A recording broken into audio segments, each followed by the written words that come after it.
Perang Pasifik, atau yang dikenal di Jepang dengan nama Perang Asia Timur Raya, adalah perang yang terjadi di Samudra Pasifik, pulau-pulaunya, dan di Asia. Konflik ini terjadi antara tahun 1937 dan 1945, namun peristiwa-peristiwa yang lebih parah terjadi setelah 7 Desember 1941 ketika Jepang menyerang Pearl Harbor.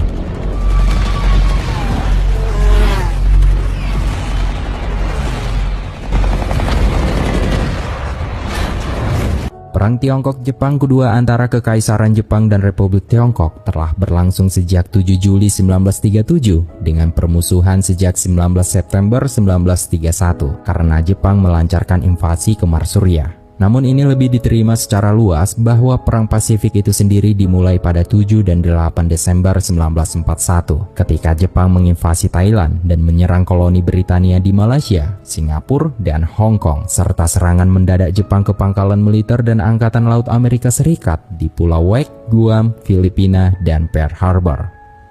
Pada Perang Pasifik ini, terlihat gabungan pasukan sekutu diadu melawan Jepang, yang terakhir dibantu oleh Thailand dan pada tingkat yang lebih rendah oleh negara sesama blok poros seperti Jerman dan Italia. Pertempuran terdiri dari beberapa pertempuran laut terbesar dalam sejarah dan pertempuran yang sangat sengit dan kejahatan perang di seluruh Asia, Kepulauan Pasifik, yang mengakibatkan hilangnya nyawa manusia yang sangat banyak.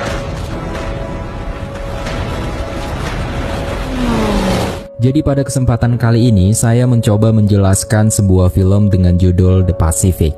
Film ini mengisahkan bagaimana kiprah tempur di Perang Dunia Kedua Teater Pasifik melawan Kekaisaran Jepang yang jelas tak kalah sengit dan brutalnya daripada di front barat melawan Nazi Jerman, karena memang Kekaisaran Jepang pada tahun 40-an bukanlah lawan yang bisa dipandang sebelah mata. Dan di film ini kita menyimak bagaimana pertama kali marinir Amerika menginjakkan kakinya di medan pertempuran yang begitu brutal dalam sejarah Perang Dunia Kedua.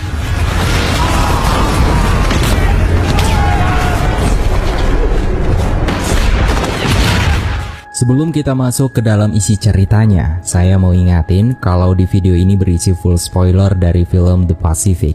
Jika kalian tidak terganggu dengan spoiler, jadi langsung saja kita masuk ke dalam isi ceritanya.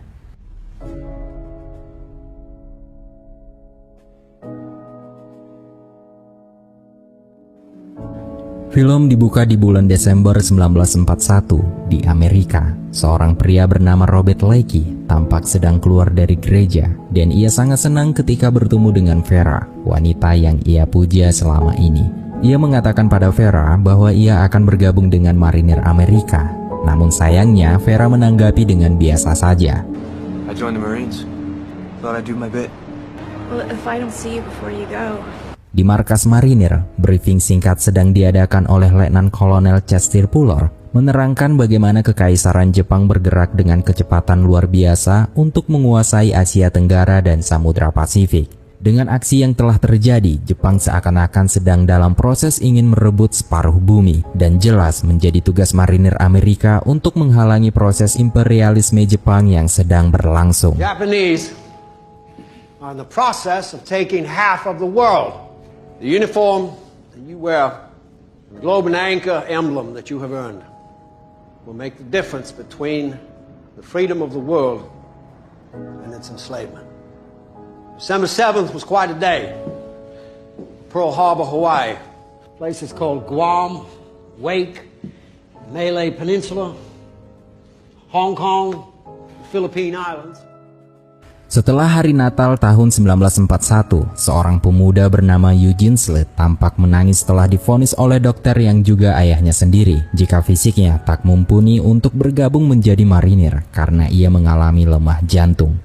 Merasa kecewa dengan fakta ini, Eugene pun keluar rumah dan menemui sahabatnya yang bernama Sidney Phillips. Yang ternyata saat ini Sidney sudah diterima menjadi marinir hingga membuat Eugene semakin kecewa.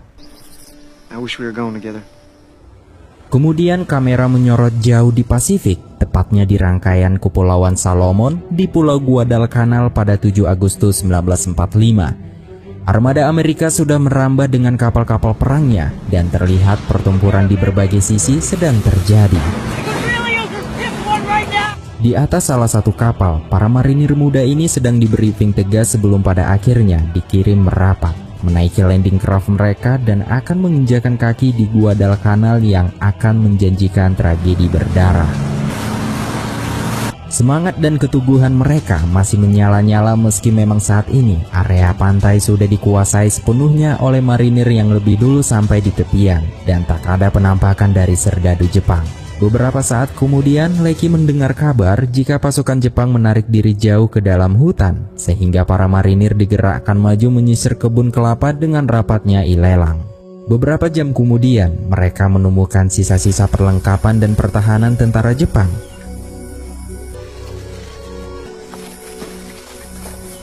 Di depan mereka sudah terpampang hutan lebat. Para marinir pun sadar jika Jepang bisa saja menyergap setiap saat di antara semak belukar ini. Bob Lecky sendiri berusaha waspada dengan senapan mesin Browning M1917 di pundaknya. Sedangkan hutan ini semakin dipenetrasi semakin menjanjikan kesunyian dan teror.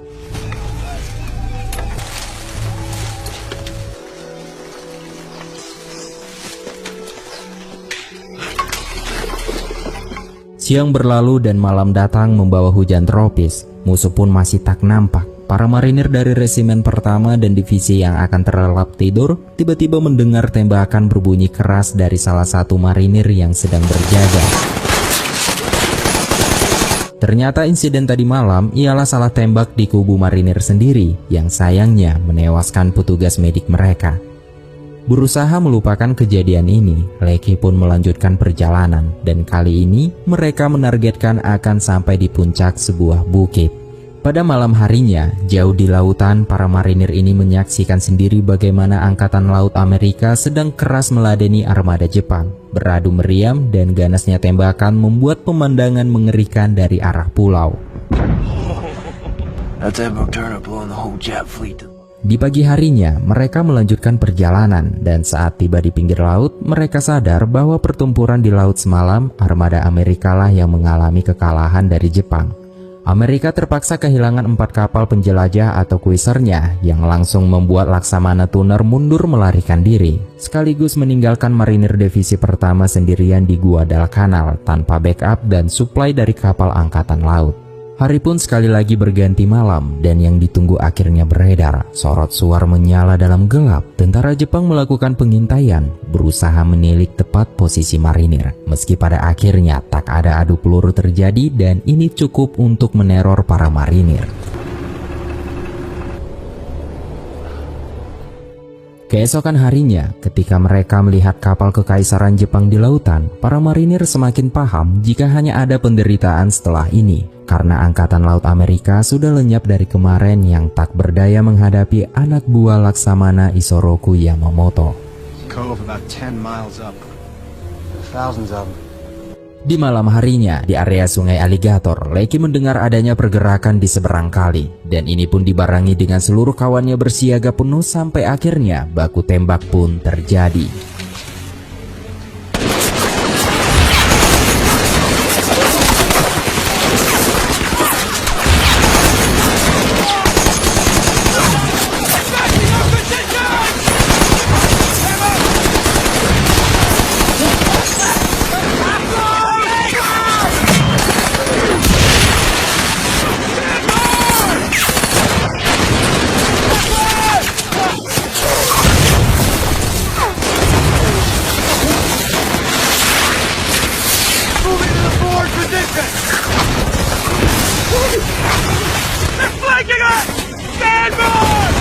Skirmish liar dan buta ini terus terjadi, membangunkan seluruh isi hutan.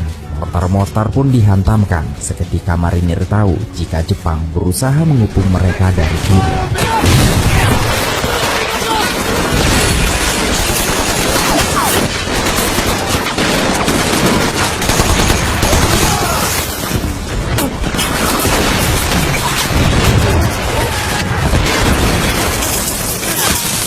Melihat ini, Lecky sendiri langsung bergeser membawa senapan mesinnya ke sayap kiri. Sementara komandan mereka, sang kapten sendiri mentalnya sudah terpukul.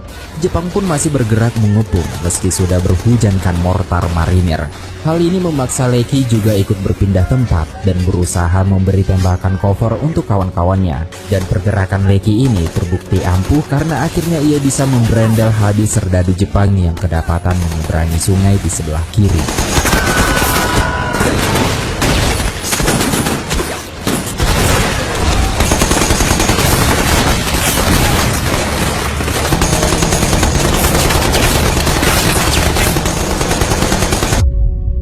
Di pagi harinya, barulah terlihat pemandangan yang mengerikan. Mayat-mayat sudah berserakan di berbagai tempat.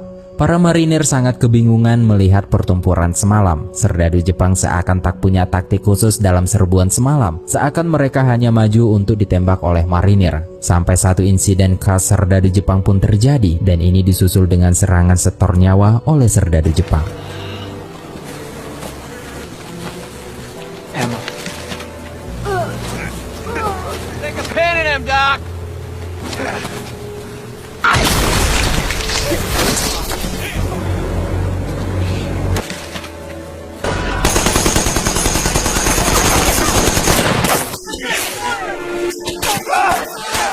Kini tinggal seorang serdadu Jepang yang dipermainkan oleh marinir karena sudah tak mempunyai senjata. Ia gagal dalam penyerangan dan ia berteriak mengatakan,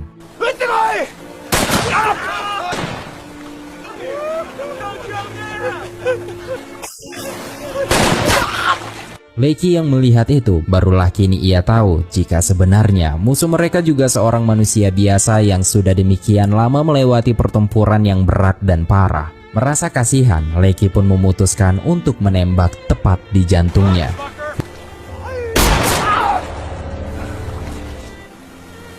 Kini mereka memeriksa tas-tas mayat dan menemukan jika musuh yang ia hadapi cumalah serdadu biasa yang juga punya keluarga, orang tua atau anak istri, sama seperti kebanyakan marinir Amerika. Dari pertempuran semalam, marinir kehilangan 5 orang anggota dan beberapa orang terluka parah. Sedangkan komandan mereka, Kapten Jensen, juga sudah digantikan karena gangguan mental. Pada bulan Oktober 1942, para marinir memang sudah semakin mengenal pulau ini, namun masih saja tak mampu menguak markas Jepang. Di sisi lain, resimen John Basilone yang masih dalam perjalanan tiba-tiba mendapat kejutan tembakan dari serdadu Jepang.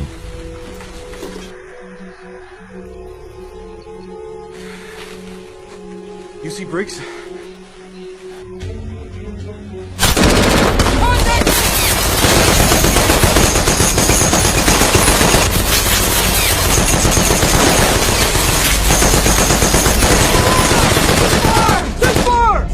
Baku tembak itu pun menghilang begitu saja. Tembak lari ini sudah sering dialami oleh barisan John Basilone. Sepertinya Jepang ingin menggerogoti marinir pelan-pelan dalam gerilyanya. You hit? Keesokan harinya, bala bantuan datang ke Guadalcanal dengan mendaratnya tentara Amerika Angkatan Darat, membawa perlengkapan dan suplai termasuk senjata dan amunisi yang tentu saja dimanfaatkan sebaik-baiknya oleh kawan-kawan Basilone dan Lecky.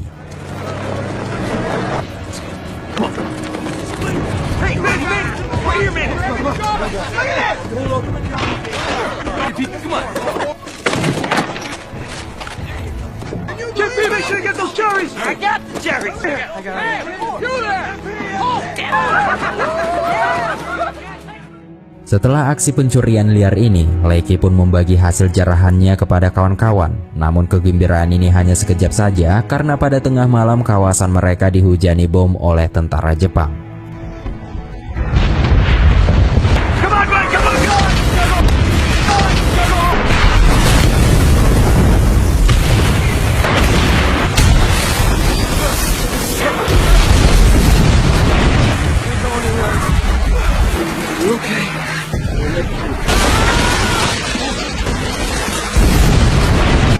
Keesokan harinya barulah terlihat kengerian atas tragedi semalam. Entah berapa jumlah korban jiwa dari marinir, tapi yang jelas baik dari kompi Lecky maupun kompi Basilone sama-sama mengenaskan. Pukulan brutal ini mengingatkan Lecky dan Jurgen jika Jepang masih punya taji di pulau asing ini. Sementara di posisi Basilon, Kolonel Puller menerangkan jika mereka akan ditugaskan berpindah tempat untuk menghalangi Jepang merebut sebuah bandara di pulau ini. Karena jika bandara ini dikuasai oleh Jepang, maka jelas Amerika pasti akan dipaksa mundur masuk ke dalam hutan dan berperang secara gerilya, dan marinir Amerika tak mungkin bertempur dengan cara gerilya. Maka pasukan pun disebarkan di beberapa titik sesuai rencana, meninggalkan barisan Basilon yang harus mempertahankan posisi, dan camp mereka dan lubang-lubang dan perimeter baru pun dipersiapkan sebaik-baiknya oleh Basilon. Karena jika memang Jepang nantinya menyerbu di posisi ini, Basilon akan berjuang sendirian. Yeah, go get it.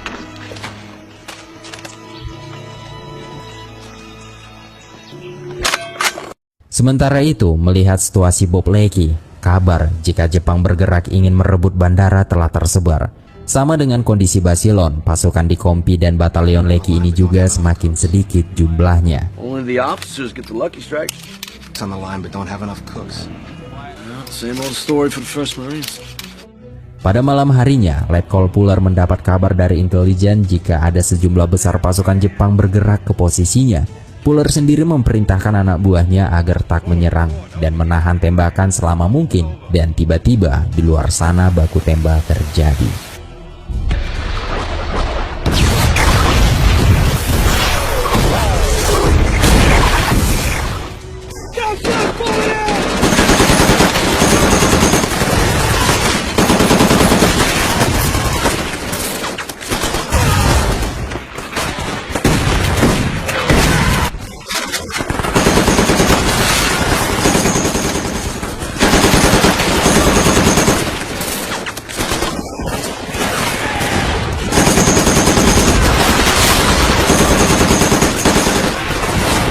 Saat itu Basilon mati-matian menyapu bersih tentara Jepang yang sibuk membongkar kawat perimeter. Saat itu juga ia tak tahu bahwa kawan-kawan di sebelahnya sudah banyak yang tumbang, sementara amunisi juga terus menipis.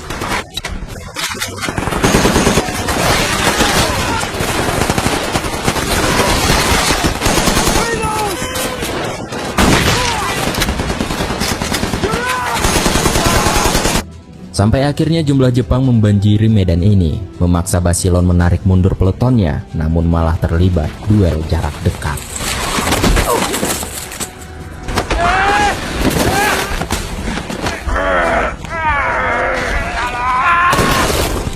Setelah mundur, Basilon pun masih terus bertarung dengan jumlah musuh yang terus berdatangan. Kini serdadu marinir Resimen Ke-7 benar-benar harus terus bertempur atau mati di malam ini.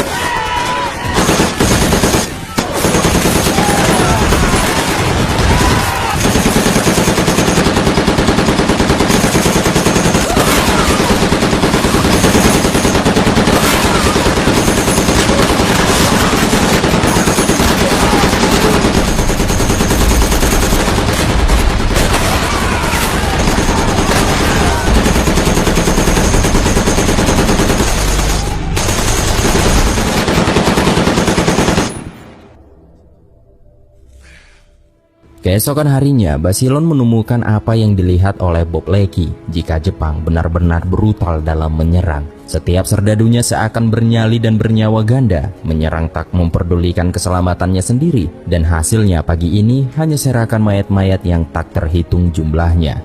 Saat senja hampir tiba, Basilon memutuskan untuk mencari kawan baiknya, Manny Rodriguez, di dalam hutan yang sayangnya kini sudah tak bernyawa lagi.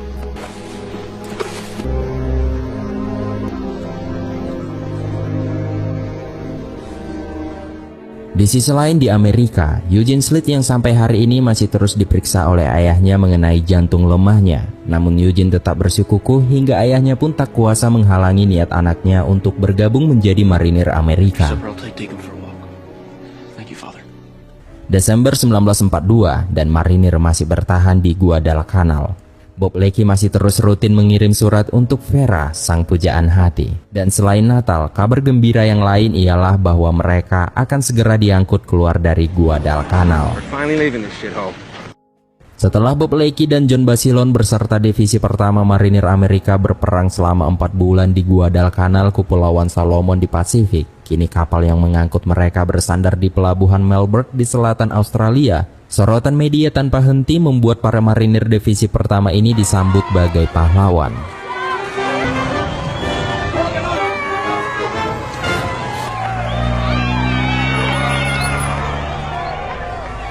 Para marinir ini ditempatkan di sebuah stadion kriket di Melbourne karena kota ini memang tak punya pangkalan militer yang cukup untuk sebuah divisi marinir. Beberapa jam kemudian, Leakey dan kawan-kawannya menghabiskan waktunya di tengah kota, sedangkan Basilone lebih memilih menikmati senggangnya minum-minum dengan JP Morgan.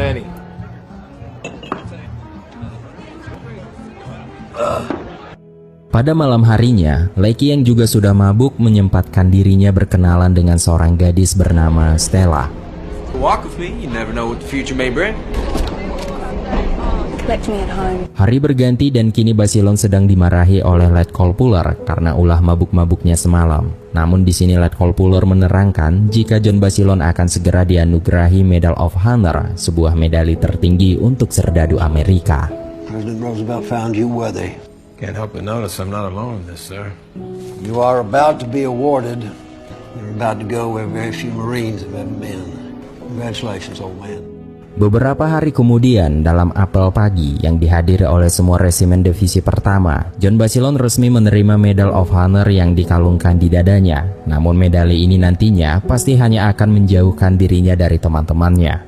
Sore harinya, Bob Leakey menyempatkan diri mengunjungi rumah Stella. Leakey disambut dengan hangat oleh kedua orang tua Stella yang merupakan imigran dari Yunani.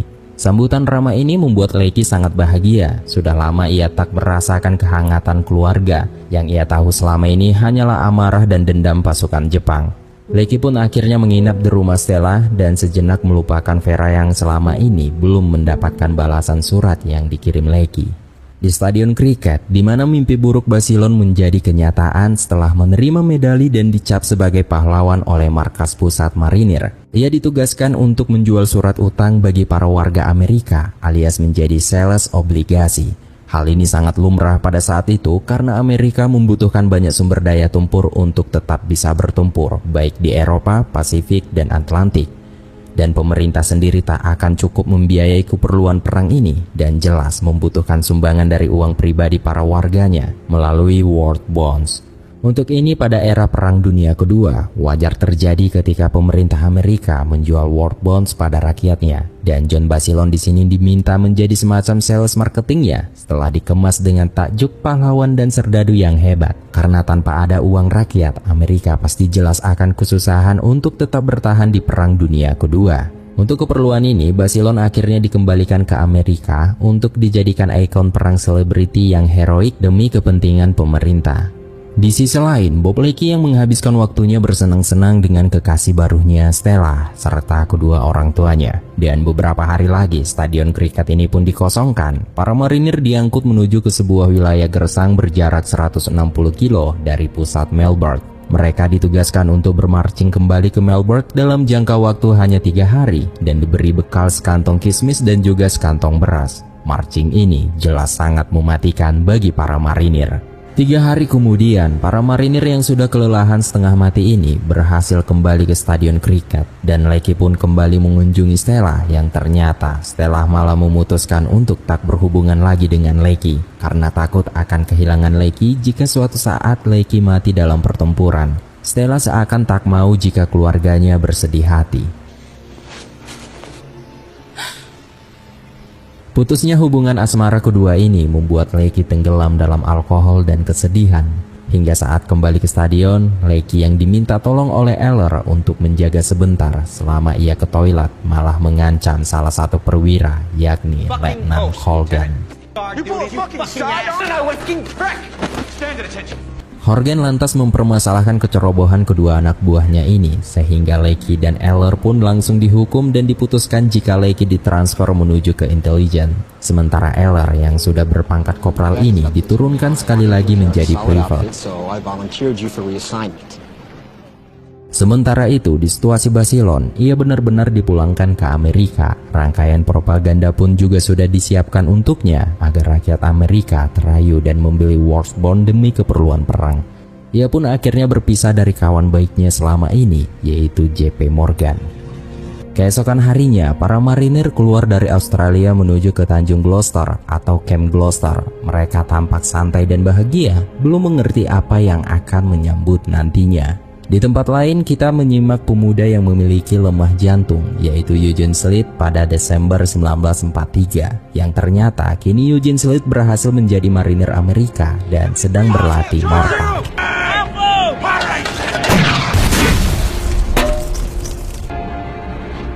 Sementara itu, jauh di tengah lautan dan di malam Natal, Lecky yang masih merasa sedikit kehilangan Stella membuatnya sekali lagi menulis surat kepada Vera di Amerika. Sampai akhirnya Tanjung Gloucester tertampak di depan mata. Tak membuang waktu, pulau yang berada tepat di timur Papua Yugini ini pun diduduki. Hutan ditembus dan semak diterabas dan tak ada tanggal merah bagi para marinir di hutan ini. Letnan Stone mengabarkan ke anak buahnya jika sebentar lagi akan diadakan patroli, dan beberapa saat kemudian Kompi H Batalion 2 Resimen ke-7 bersama Lecky dari intelijen ini pun menyusul rimba. Namun setelah beberapa lama, Letnan Stone menempatkan Lecky di bagian belakang. Dan keputusan ini rupanya sangat tepat karena saat skuadnya maju ke depan, Lecky mendengar gemiris dari arah belakang dan tiba-tiba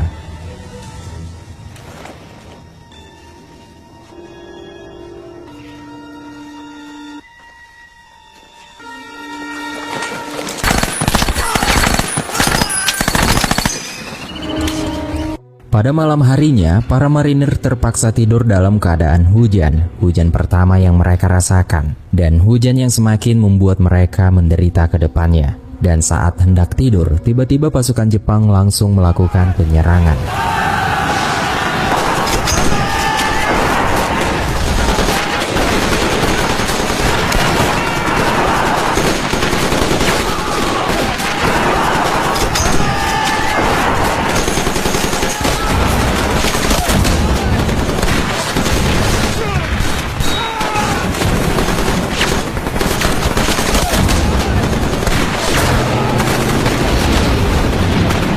Di tengah pertempuran, Letnan Stone malah menyuruh Lecky untuk menjaga tenda intelijen dan harus membakar semua dokumen penting kalau mereka kalah malam ini. Dalam pertempuran itu, marinir Amerika berhasil bertahan, dan keesokan harinya setelah diperiksa, marinir tewas 2 orang, dan Runner mengatakan jika inilah yang akan terjadi di semua pulau di Pasifik, serangan Banjai untuk bunuh diri. Ketika diinvestigasi lebih jauh, mereka menemukan rangkaian pos pertahanan Jepang yang hanya diisi para serdadu yang sedang sakit atau sekarat. Jepang tampaknya sengaja meninggalkan mereka yang tak bisa bertempur di area ini. Lecky menjara semua kotak peti milik perwira Jepang yang berisi sebuah pistol Nambo tipe 14 yang ia anggap sebagai souvenir berharga. Sore harinya, hujan turun lagi. Pulau ini seakan tak pernah tak terhujani. Lecky dan kawan-kawannya membicarakan bagaimana Basilon kini pasti bersenang-senang di Amerika, sementara mereka masih harus basah di pulau terasing di ujung dunia. Sudah 2 minggu marinir di pulau ini dan sama sekali tak bisa menemukan persembunyian tentara Jepang. Lawan mereka yang utama ternyata hujan yang terus mengguyur tubuh mereka. Nihilnya pertempuran dan cuaca yang terus tak membaik ini memberi tekanan mental tersendiri bagi para marinir. Tak luput pula Lecky yang juga sudah frustasi berat, dan ketika ia balik ke tenda kotak harta rampasannya, ternyata kotaknya sudah menghilang termasuk pistol temuannya. Lecky menemukan kotaknya di tenda Letnan Larkin, perwira intelijennya dan komandannya sendiri. Tapi ternyata Larkin sendiri tak mau menyerahkan kotak itu kepada Lecky, apalagi pistol Jepang yang langka itu. Komandannya malah mengusir Lecky untuk segera pergi. Using that for a battalion paperweight, sir? Oh? I can see where you're going with that, sir. Get out of my tent, Larkin. Keesokan harinya, Letnan Larkin muncul dan langsung memarahi Lecky karena Lecky berhasil mencuri kembali pistolnya. Ini membuat Larkin marah karena sebenarnya ia juga berharap bisa mengambil pistol Nambo 14 ini sebagai souvenir untuk dibawa pulang ke Amerika. You punish me on the suspicion I may have taken something. Because you pissed yourself. Tapi pada saat ini, Lecky baru sadar jika ia telah mengompol membasahi celananya sendiri dalam tidurnya. Dan inilah sindrom mengompol yang akan menjadi bencana sendiri bagi Lecky. Lecky menderita enuresis karena terus-menerus dalam keadaan basah dan kehujanan. Tak ada obat bagi gangguan ini, kecuali menjauh dari hujan dan tetap pada kondisi kering. Karena enuresis ini, Lecky semakin menderita bagaimana harus tetap kering sedangkan hujan terus mengguyur di pulau ini. Hingga sampai bulan Mei 1944, di mana resimennya diangkut pergi dari Tanjung Gloucester menuju ke Pavuvu dan Banica. Ternyata kondisi di pulau ini lebih buruk, Lecky semakin turun mentalnya, dan kali ini Runner malah terserang malaria. Dan enuresis Lecky semakin menjadi, ia masih terus mengompol tiap malam, sehingga Chuckler pun mengirim Lecky ke rumah sakit. Meski sampai beberapa hari kemudian, enuresis Lecky belum juga sembuh. Ia menceritakan kepada dokternya jika para marinir sejauh peperangan di Pasifik memang kekurangan istirahat. Seperti di Guadalcanal, Jepang membombardir mereka setiap malam hingga tak ada marinir yang bisa tidur dengan tenang. Dan di Tanjung Gloucester, hujan juga tak pernah berhenti. Tak ada marinir yang sanggup tidur nyenyak dalam kondisi basah. Dan sekarang ia berada di Pavuvu, dan di pulau ini pun ia tak bisa berharap banyak. Beberapa hari kemudian, ia memohon kepada dokternya jika ia ingin kembali ke kompinya. Ia ingin kembali bertempur bersama kawan-kawannya, dan sebagai ucapan terima kasih, ia pun memutuskan untuk memberi pistol Jepang rampasannya itu. Di hari ini juga John Basilone bertemu dengan adik kandungnya, George Basilone, yang juga sama-sama seorang marinir. Tonight, some big deal at the Hollywood Canteen. Pada bulan Juni 1944 di Pavuvu dan Banica, di sebuah kapal pasukan tambahan merapat dan menurunkan Kompi Eugene dari Resimen 5 Batalion Ketiga Divisi Pertama Marinir Amerika. Pemuda yang punya gangguan jantung ini sekarang benar-benar diturunkan untuk berperang melawan Jepang. Ia tergabung dalam unit mortar ke-60 sebagai pasukan tambahan dan pengganti. Namun tak ada sambutan dari para seniornya di unit mortar. Ketika serdadu baru ini memasuki tenda, malah diusir dari tendanya sendiri dan harus mencari tenda baru. Aiken. Come on. Rifleman. That man's Stallone, and I'm Corporal Bergen.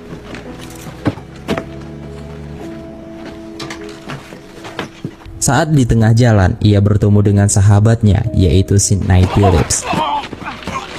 Selanjutnya mereka pun makan siang bersama, dan sebelum selesai, Senafu, senior mortarnya, sudah datang dan memerintahkan Eugene dan juga Oswald untuk membersihkan drum-drum yang kotor. Hurry up! You heard the sergeant. Fuck that shit. I scrub drums for no man. I'm wishing you were back here with nothing to ask you but to scrub oil out of drums. Keesokan harinya, Eugene dan unit mortar lainnya pun berlatih menembak. Don't look at me, Lieutenant. Gunny's right.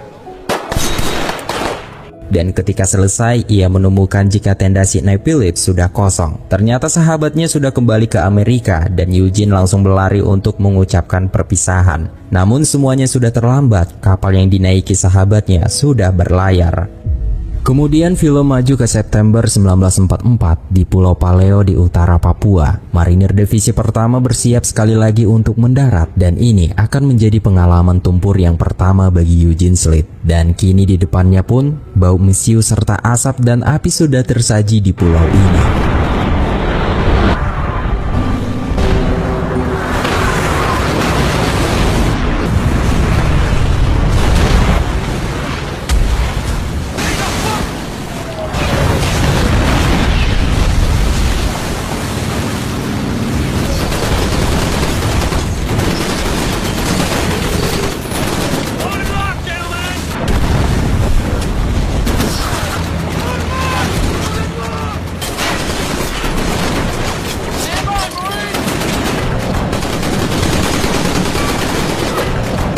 Kini tibalah Eugene dan pasukannya mulai memasuki medan perang. Landing craft yang berhasil menepi, pasukan pun merengsek di seberang berata. Eugene mengumpulkan keberaniannya, menguatkan jantung lemahnya dan langsung merayap maju. Ia tak memperdulikan tembakan-tembakan Jepang yang terus diarahkan menuju garis pantai.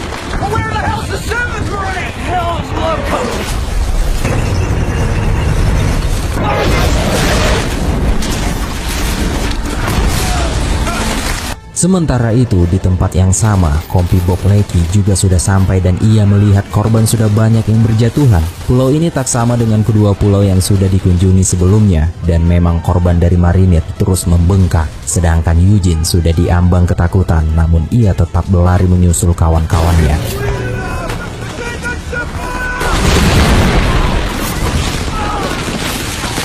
Bob Leckie yang kini sudah sampai di hutan dengan selamat, meski memang Jepang masih memukul, dan di adegan ini Bill Hussein menjadi korban pertama.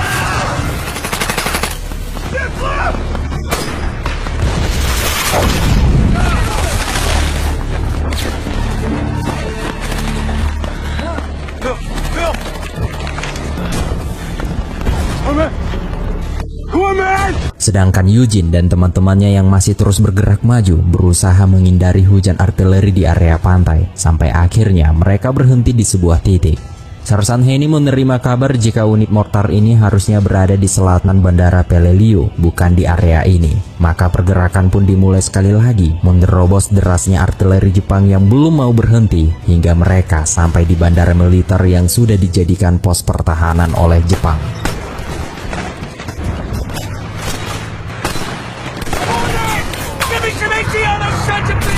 Dari jauh, tampak Mitsubishi 95 Hago, tank Jepang memberi ancaman disusul dengan infanteri kekaisaran yang tiba-tiba saja merangsek maju ke arah Eugene.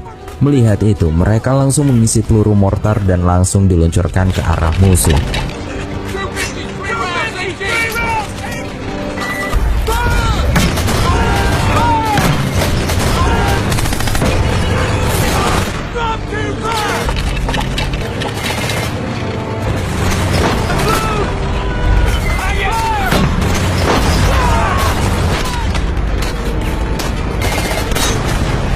Namun belasan kali diluncurkan, belum ada yang mampu menghancurkan tank Jepang ini. Pasukan marinir Amerika yang tak bisa maju ke depan, akhirnya tank Amerika ikut bertempur.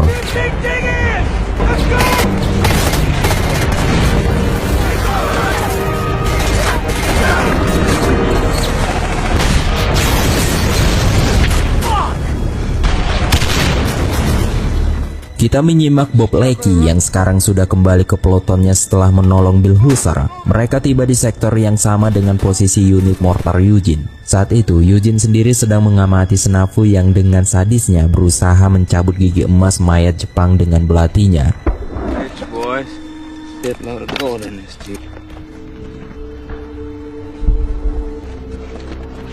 Anything moves, kill it. Sampai pada malam harinya, masih banyak terjadi pertempuran di berbagai area dan sektor pulau ini. Namun sejauh ini, unit mortar Eugene masih dalam posisi yang aman. The Grand Canyon? No. We got there late at night, so these cabins slept at the fucking Grand Canyon. You have to go out there tomorrow. September 1944, Sidney Phillips sudah berada di Amerika, tepatnya di Mobile, Alabama. Kini ia menyempatkan diri mengunjungi orang tua Eugene, membagi cerita dan kabar Eugene pada ayah dan ibunya. Ia mengatakan kepada ibu Eugene jika anaknya tergabung dalam unit mortar, dan unit mortar biasanya berada di belakang infanteri penyerbu. Jadi kemungkinan besar Eugene pasti bisa bertahan hidup dan jauh dari bahaya.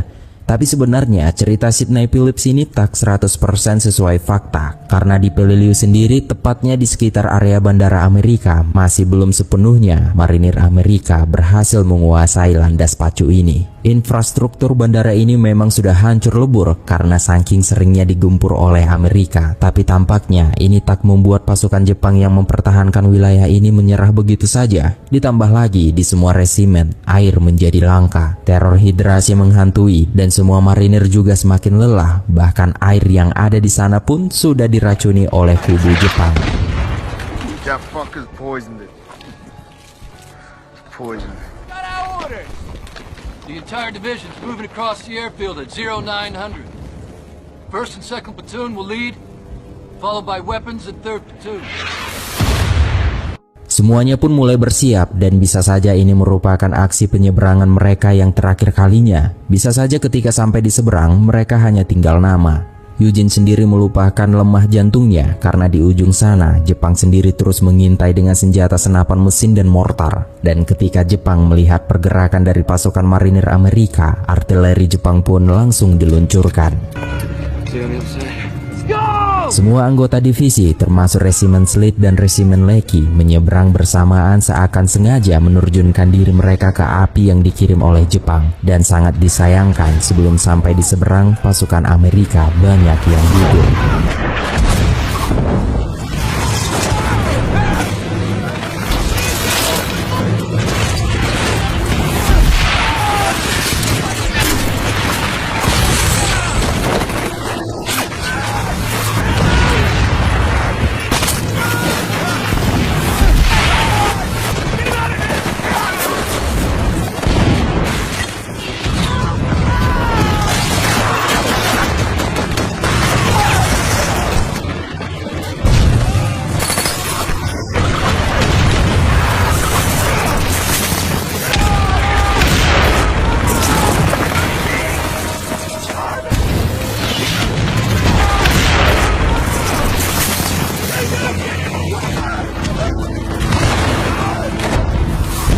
Sementara itu, di posisi Lecky, kawan baiknya Will dan Runner tertembak dan jatuh.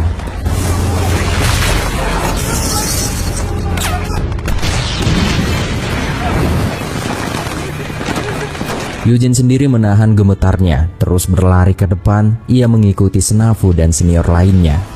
Sedangkan langkah tragedi ini masih digempur tanpa henti oleh artileri Jepang dari atas pegunungan. Runner yang sudah tak bisa berlari lagi ini pun diistirahatkan, dan Lecky akhirnya juga diperintahkan komandannya untuk balik ke belakang guna mencari petugas radio dan medik untuk menangani Runner. Tapi malang bagi Bob Lecky karena setiap petugas radio dan medik yang ditemuinya antara masih sangat sibuk atau sudah menjadi mayat, dan ia sendiri pun akhirnya terkena serpihan peluru artileri yang meledak di dekatnya.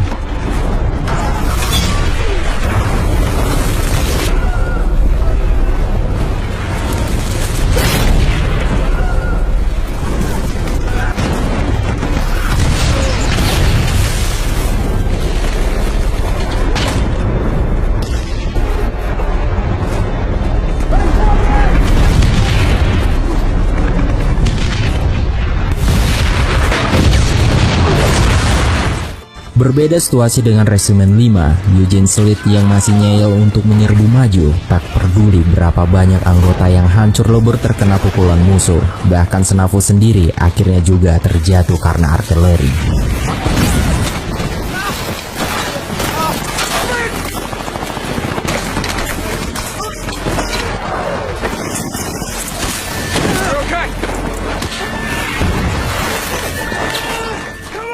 Kemudian selanjutnya disusul dengan matinya Oswald, yaitu duet mortar Eugene.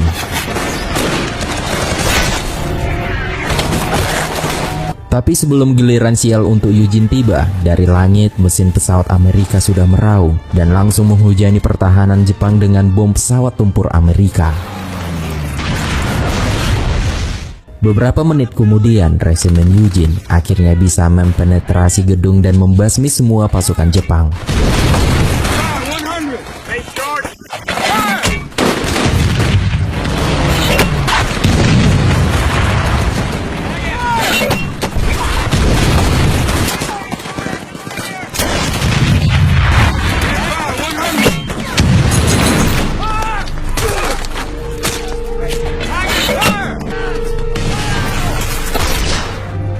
Satu jam berikutnya, Eugene dan kawan-kawannya pun beristirahat. Bandara sudah berhasil dikuasai sepenuhnya, meski dengan korban jiwa yang entah berapa. Dan berbeda dengan Eugene yang masih segar bugar, Lecky yang terkena artileri ini harus dikirim balik ke kapal medis, dan sekali lagi ia harus masuk ke rumah sakit. Ia terus memikirkan Runner yang belum ketemu. Ia masih bingung apakah kawannya ini sudah mati atau masih bertahan hidup.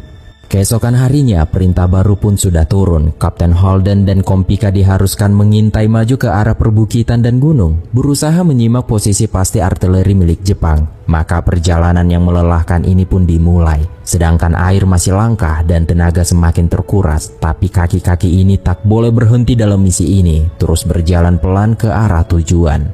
Snafu pada akhirnya mengucapkan terima kasih dengan caranya sendiri pada Eugene setelah menyelamatkan nyawanya di bandara. Ia memberi julukan Sledgehammer yang sesuai dengan nama Eugene, bermakna palu godam. Julukan yang jelas ironik dengan kondisi kesehatan Eugene sendiri, namun membuatnya bangga dan bahagia. Got a smoke?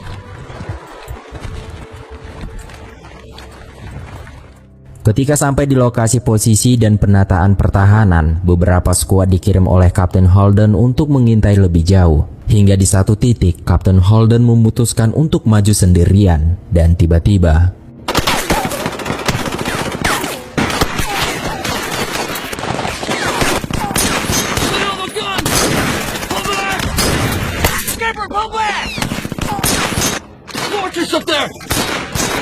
Kapten pun langsung memerintahkan untuk mundur karena di depan sana Jepang sudah menyiapkan bentengnya. Benteng yang jelas tak bisa ditembus dengan bermodal satu kompi karena tahun ini adalah misi yang paling mematikan dan lagi pula radio juga masih rusak.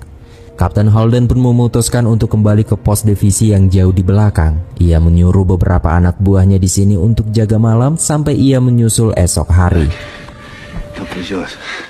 Malam hari pun tiba, semua tertidur dengan mata terbuka. Di depan mereka terletak gunung yang sudah disulap menjadi benteng pasukan Jepang. Benteng yang masih berdiri kokoh ini seakan terus menyebar teror dalam dingin dan gelapnya malam. Hingga beberapa saat kemudian, seorang marinir menjerit-jerit bagaikan kerasukan. Ia histeris dan mentalnya sudah terpukul, membahayakan seluruh kawan-kawannya yang ada di sini. Mereka pun langsung menyuntikkan morfin agar tenang. Namun situasi tetap saja, sehingga ia pun langsung dibunuh. Keesokan harinya, semuanya pun menjadi sadar. Ternyata menjaga kekuatan mental adalah hal yang paling penting selama peperangan. Dan beberapa saat kemudian, Kapten Holden datang dengan membawa beberapa Sherman. Namun benteng ini ternyata tak jadi diserbu karena para komandan di markas meminta penyerangan dialihkan ke timur pulau. Maka kompi Sledgehammer ini pun ditarik mundur kembali. Di kapal medis, di mana Bob Leckie akhirnya bertemu dengan Wilder Runner yang ternyata juga masih hidup. Mereka berdua berbicara tentang lukanya masing-masing dan naik ke dek atas kapal yang terus menuju ke Amerika. Satu harapan mereka kini yaitu pulang menemui orang-orang yang mereka cintai. Dan cerita pun bersambung.